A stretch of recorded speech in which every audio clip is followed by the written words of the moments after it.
What's up, everybody? We're going to do a quick Game 1 preview here where we're going to talk about how the Hurricanes and the Islanders have been entering the playoffs going into Game 1. We're going to do a quick comparison of Sebastian Aho and Matt Barzal, and then another quick comparison of Jacob Slavin and Adam Pelech. And I think the Hurricanes are about to go on a deep run, starting with this game today. So does Frank, and so does Butters. The Hurricanes are along for the ride, and it's going to be a very bumpy and exciting one.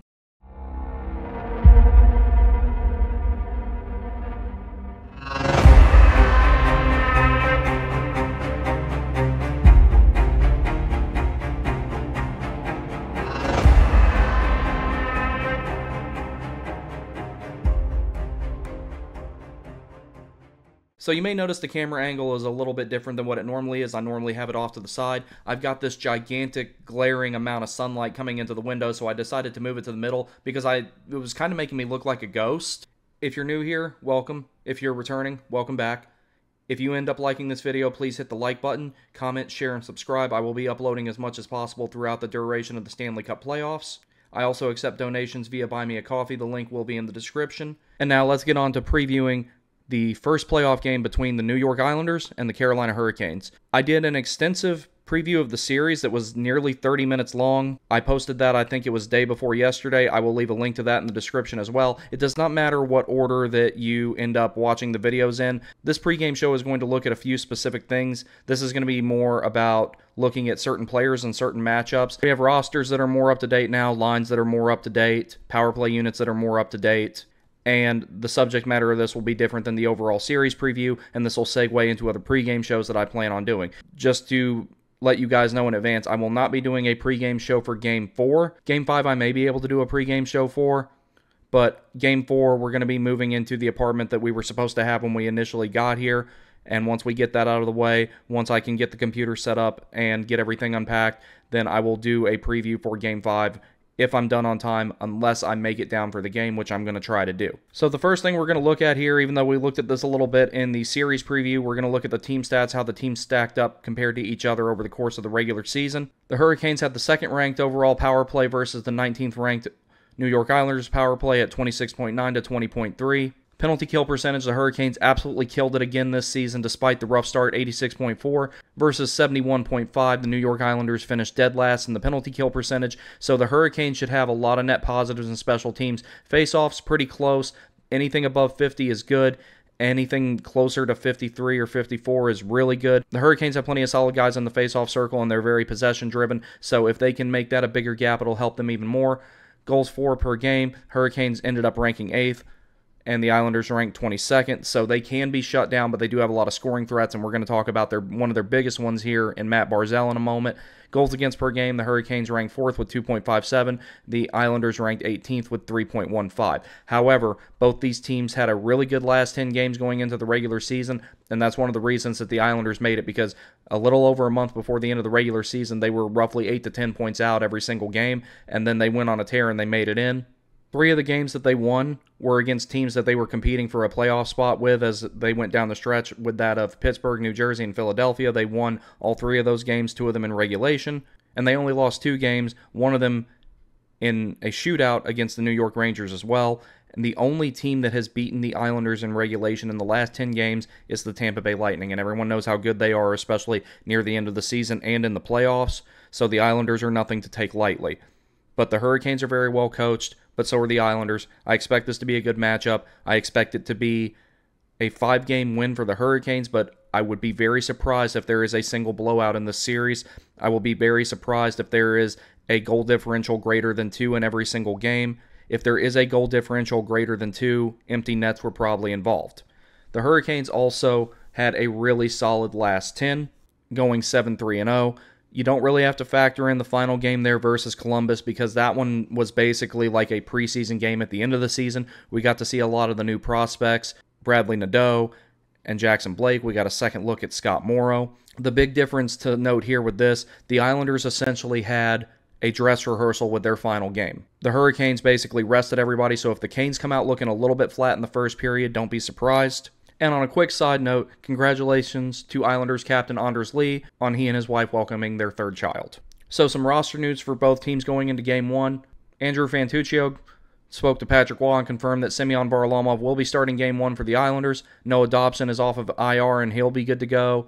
Pageau is day-to-day and he will be missing Game 1. The Hurricanes will also be missing Jesper Fast for Game 1 with a neck strain. Could see him for Game 2. Semyon Varlamov, the reason he's in net over Sorokin is he's the hot hand right now with a .917 save percentage, the third best among goalies who have played 25-plus games this season. He won his last 5 outings, posting a 1.59 goals against average and a .946 save percentage. In his last 10, he is 8-1-1, as reflected in the overall Islanders record, and he has a .930 save percentage. So that's one of the reasons I put such a big emphasis on goaltending as a tandem when I was talking about it in the series preview. If the Hurricanes do manage to chase Varlamov, then they have to face Sorokin. This will be an uphill battle in terms of what the Islanders have in the crease, but the Hurricanes have plenty of their own advantages, particularly 5-on-5 and on special teams. These are the lines that we're likely going to see. These are what the teams most recently practiced with. For the Hurricanes, Guentzel, Aho, Jarvis, we know how well that line has been doing. Jake Guentzel has been a great acquisition for the Hurricanes. I hope he sticks around. He is exactly what Aho needed to eventually maybe become a 100-point player and still be as good as he is defensively. And Seth Jarvis is tearing it up right now. The Hurricanes absolutely have to sign him, and I think that they will. The second line, Teuvo Teravainen, Jesperi Kotkaniemi, and Martin Necas. KK's had a rough season, that's no secret, but he did good in the playoffs last season, particularly in the second round. I think we can see him open up like that again. Martin Stahl, Svechnikov. I think that we'll see the MSF line get back together once Foss is back in the lineup and Svechnikov might get bumped up. I think that that's a possibility, but that line has been working out pretty well. Jordan Martinook, we saw what he did in the playoffs last season. He really tore it up in the second round, and it's those depth players like that that eventually go on tears that nobody sees coming out of nowhere. Martinook could very well do that again, so keep an eye out for that. Jack Drury will be on the left wing of Evgeny Kuznetsov and Steph Nason. Don't sleep on that line either. I think that that's going to be pretty good. And one of the biggest reasons why Drury is on the wing versus Kotkaniemi being on the wing, I love KK. He's one of my favorite players despite the rough season, but he is kind of a utilitarian center, pretty much the only thing that he does, and him playing center takes away from what he does best.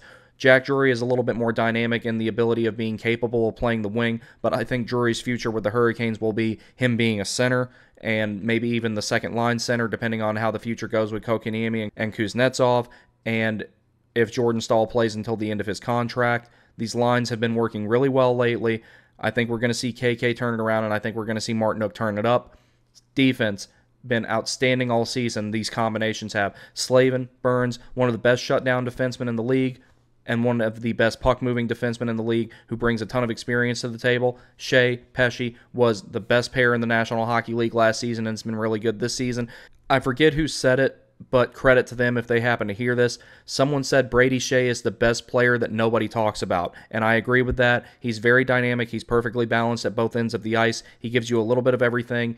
He shines in all situations. He's a little bit better than Burns 5-on-5. He's an excellent second power play quarterback, great puck mover, and I love watching this guy shoot. When he gets to the top of the circle and he has time and space, he picks his spot.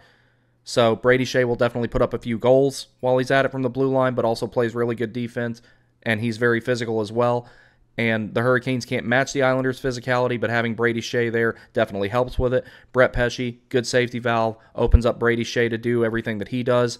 And the Orlov and Chatfield pair has been outstanding this season. Once those guys really figured each other out, I think you could argue this has been the most consistent pair that the Hurricanes had 5-on-5, and they're capable of killing penalties. All three of these pairs can kill penalties with efficiency. Freddie Anderson has had an outstanding season since he came back. I compared him in the series preview to Semyon Varlamov, and there's not that much of a disparity between them.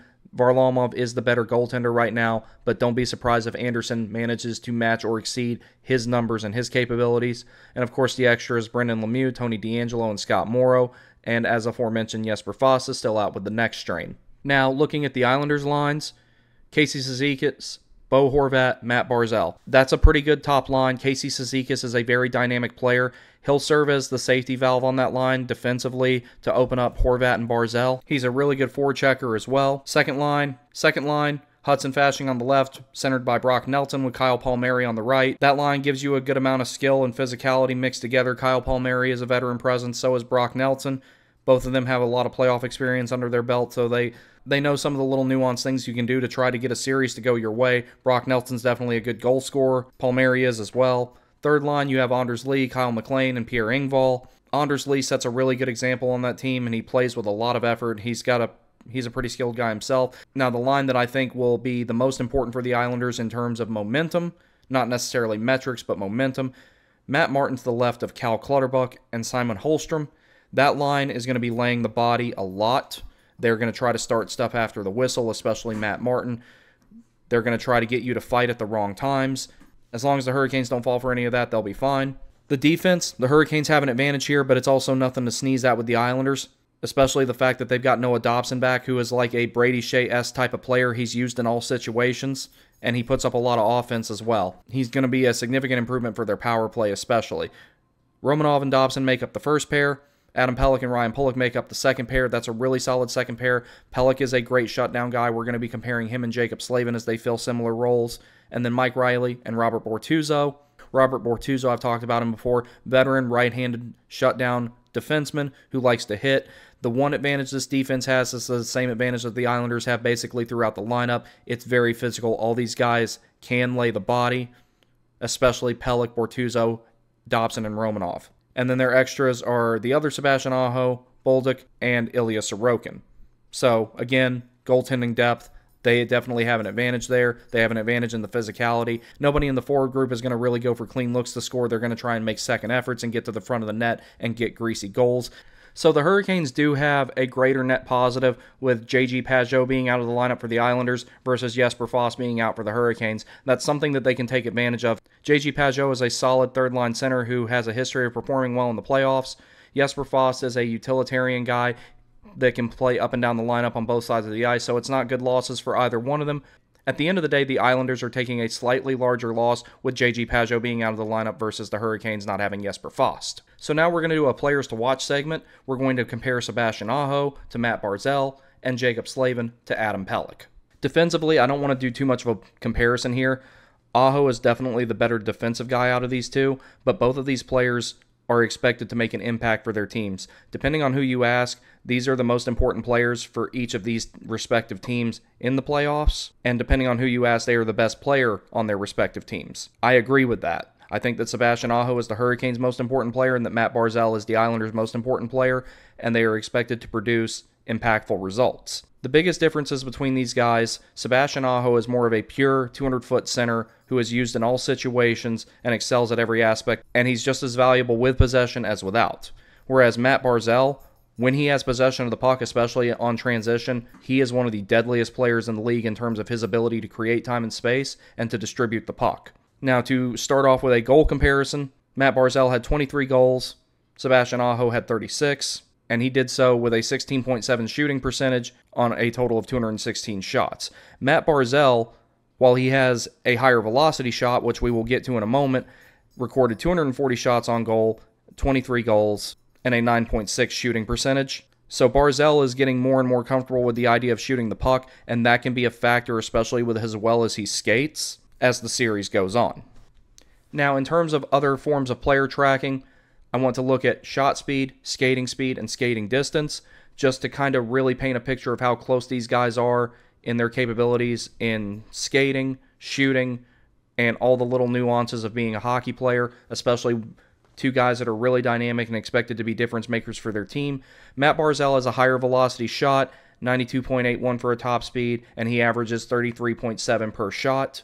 Sebastian Aho, 89.04 for a top speed, 25.97 for an average speed. Now, that may not seem like much of a difference, but when you're shooting a hockey puck, it going 1/10 or maybe even 1/100th mile per hour faster is the difference between someone flashing the leather and making a big save or finding the twine.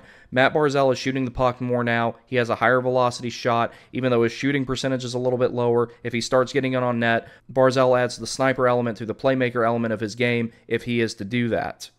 Speed, there's not a ton of difference between these guys too on paper. So there's only a 0.67 difference in max speed between these two guys. But Barzal's got higher burst speeds in all categories. That doesn't seem like a big difference, but on the ice that can be the difference between somebody getting to a loose puck before somebody else or getting on a breakaway and getting gone before somebody has a chance to catch them. Again, Matt Barzal's skating has already impressed me, and you pair that with his playmaking ability. Although Aho is the better guy defensively, Barzal is really good at covering a lot of ice really quick. He covers 9.97 miles per 60 minutes in skating distance. Top game mileage, 4.25 miles, and top per period, 1.68 for Barzal. And then for Aho, 4.16 top mileage per game and 1.64 per period. Now, to reflect where Aho is a little bit more dynamic and a little bit more of an all situations guy, Aho has the advantage as far as how much time he spends in every zone. 48.3% time in the offensive zone. He's a heavy contributor on the forecheck. As far as high-end skilled players go, I don't think that there's a better forechecker that is considered a star, or in my opinion, a superstar, than Sebastian Aho. He has a lot of grit to his game for being a skill guy, and he's a heavy contributor to spending that much time in the offensive zone just on his own. Neutral zone transition time, Aho, 18%. He doesn't stay there for very long once he has the puck. He's really good at executing clean entries or going after dump-ins, so he's very well balanced in that regard. Defensive zone time, 33.7. Aho is really, really good at taking away the middle of the ice. Aho is really, really good at exits as well. He knows how to find open ice but not get too far ahead of himself in case the puck gets turned over, so he can get back and take away a passing lane again. Matt Barzal, offensive zone time, 43.6, where his offensive zone time is a little bit more deadly is what he does when he has possession, because of how he can make plays out of thin air. Neutral zone, Barzal transitions to neutral zone very, very quickly, and he's pretty solid in the defensive zone as far as covering his points since he's typically on the wing. Jaccob Slavin and Adam Pelech fill pretty similar roles for each of their teams. Neither one of them are utilized on the power play, but they pull a lot of heavy minutes 5-on-5 trying to shut down the other team's best, and they're premier penalty killers for each of their teams. So we'll glaze over the offense here a little bit because it's not the biggest factor with either one of them, but Slavin does have a definitive advantage there. However, he did play 81 games, whereas Adam Pelech only played 58. Slavin had 6 goals, 31 assists for a total of 37 points, 51 shots on goal, and a shot percentage of 4. Adam Pelech only had 1 goal, 15 assists for a total of 16 points, 71 shots on goal, and a shooting percentage of 1.4, which is kind of low even for someone in his role, but he still plays solid defense. Zone time comparison, Jaccob Slavin had 44.8 in the offensive zone. He does not pinch very often, but when he does, it is very well timed, and he almost never makes a mistake doing it. Neutral zone, 19.5%, and defensive zone of 35.7. Adam Pelech, 36.8. Offensive zone time, 17.6. Neutral zone time, and 45.6 defensive zone time. He's normally really, really good at exiting the zone. He's had kind of a down year. That may be different during the playoffs. I think that he's going to play a lot better. And then down here are just some stats that I compiled because defense is significantly harder to quantify on paper, and there's a lot more optics involved with it. A lot of people just up and cite plus minus and say this person is good defensively or this person is bad defensively, and there is a much more nuanced explanation of that in my opinion. But here's a way that I'm attempting to put it on paper.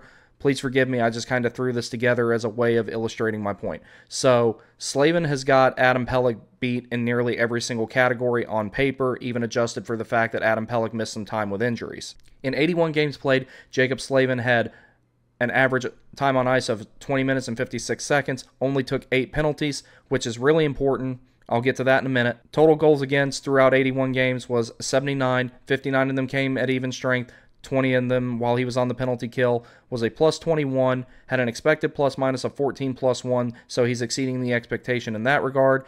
Takeaways, he had a total of 70, with 55 of them being at even strength and 15 of them being shorthanded. Shot blocks, a total of 120, 90 of them at even strength, 98 of them 5-on-5, 22 of them on the penalty kill. His on-ice goals against average, even strength, shorthanded, was also a grand total of 79, 57, and 20, which means that a goal was never scored against him 4-on-4, which is a very infrequent situation anyway. Corsi percentage, 56.6. Fenwick percentage, 55.3. Expected goals against, 50.2. On-ice save percentage at even strength of 90.0, and on the penalty kill, 86.5. Those are all outstanding metrics. Now, Adam Pelech in 58 games played had an average time on ice of 20 minutes and 17 seconds, so he still pulls heavy minutes. 27 penalty minutes. Total goals against of 71. 47 of those coming at even strength, 24 on the penalty kill. Had a plus minus of -2, an expected plus minus of -1.6. Takeaways, a total of 14. 11 at even strength, 3 shorthanded. Shot blocks, Adam Pelech is one of those guys that if there is someone who is a legitimate specialist at blocking shots, it's him. I know people have said, Justin Williams being one of them, people have said blocking shots is not a skill, it's a willingness.